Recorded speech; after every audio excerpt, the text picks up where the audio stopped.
Bonjour et bienvenue à une nouvelle vidéo Anime Time qui sera cette fois-ci consacrée à Orange. Orange, c'est l'histoire de Naho, notre héroïne, qui un jour va recevoir une lettre qu'elle s'est elle-même envoyée du futur.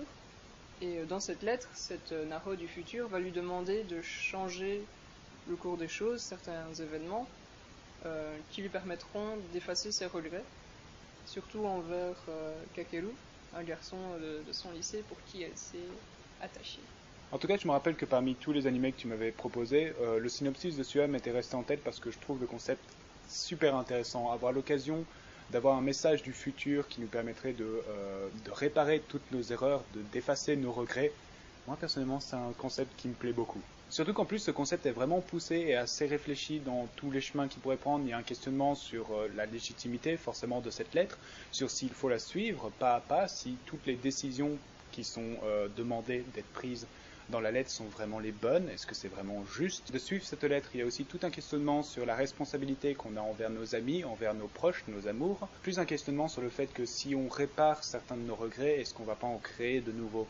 Et le concept du temps aussi est extrêmement travaillé. Le plus souvent, le voyage dans le temps dans une œuvre de fiction, c'est assez compliqué à gérer parce que vu que c'est pas une science sûre, on a plus ou moins deux hypothèses, la ligne droite, A, B, ou alors les univers parallèles, ce qui fait que c'est encore plus complexe.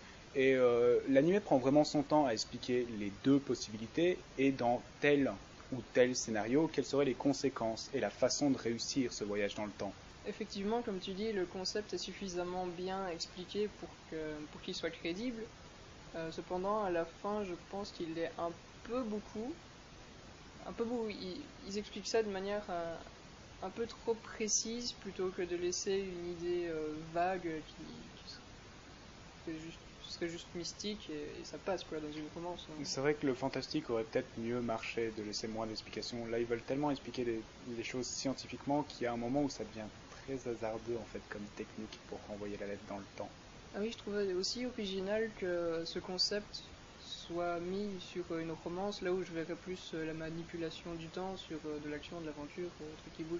Ensuite, au niveau des personnages, on a un groupe de 5 personnes. On a d'abord Naho, notre héroïne, qui est une fille timide et réservée, et aussi un peu cruche, parce que il y a certains moments, elle sait qu'elle doit faire attention, parce que la Naho du futur lui dit dans la lettre qu'elle doit éviter d'être blessante, cassante, et pourtant elle fait quand même ses erreurs.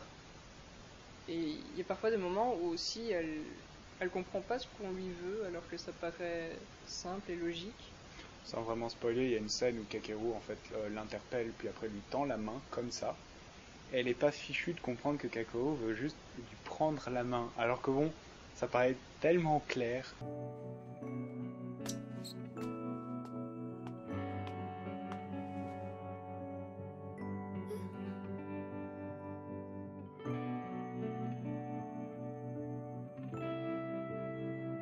どうしたの？かける。 On sait pas trop ce qui passe par son cerveau pendant ces scènes-là. D'ailleurs, elle est interprétée par une doubleuse que j'aime beaucoup, Kana Hanazawa, qui a également interprété, comment elle s'appelle, Mato Kuroi dans Black Road Shooter. Elle fait la narratrice, elle a une toute petite voix mignonne, j'adore beaucoup l'écouter.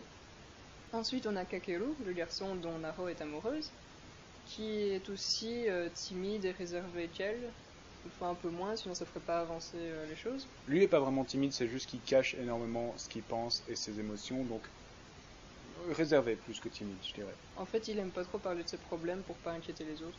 Après, on a Sua, c'est un garçon assez baraqué, qui a une bonne carrure, et qui pourtant est le mec le plus affectueux, le plus doux et le plus mignon de tous les personnages. Il pense énormément aux autres avant lui-même, quitte à se sacrifier. Bien que je trouve que ça soit dommage avec ce personnage, parce que plus on avance dans l'anime, arrivé à un certain épisode, il y a un nouvel élément scénaristique, et je trouve que ça le rend moins mignon qu'il ne l'était avant, parce qu'il fait clairement ça pour une raison claire. Pas juste parce que c'est sa personnalité.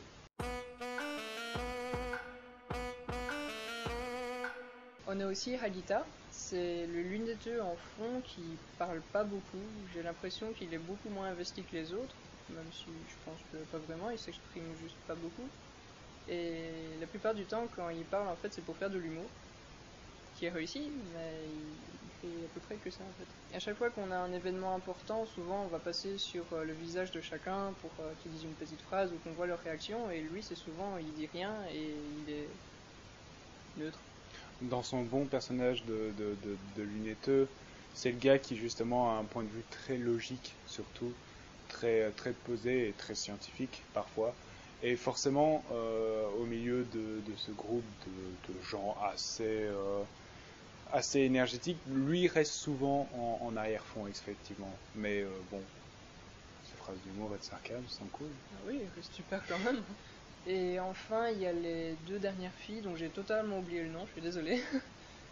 On a une petite blonde qui est une surexcitée et je vois vraiment pas quoi dire d'autre à propos d'elle en fait.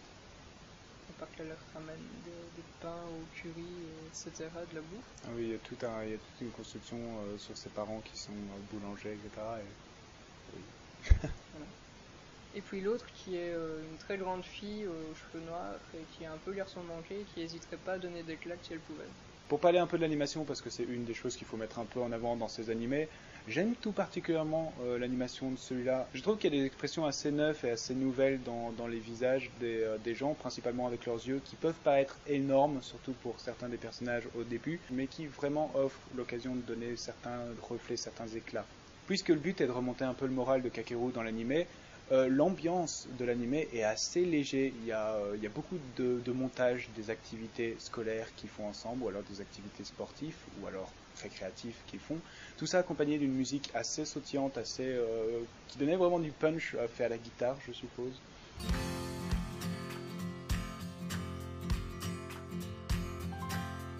Et tout ça accompagné par une lumière assez chaleureuse dans beaucoup de scènes, les scènes de romance, les scènes d'espoir, etc. Il y a énormément de lumière orange, jaune et verte avec la couleur des herbes, etc. et qui donne vraiment une chouette gamme de couleurs, tout en arrivant dans des scènes plus sérieuses, plus tristes, à justement complètement changer l'ambiance lumineuse et passer à quelque chose de beaucoup plus froid, beaucoup plus blanc, beaucoup plus bleuté.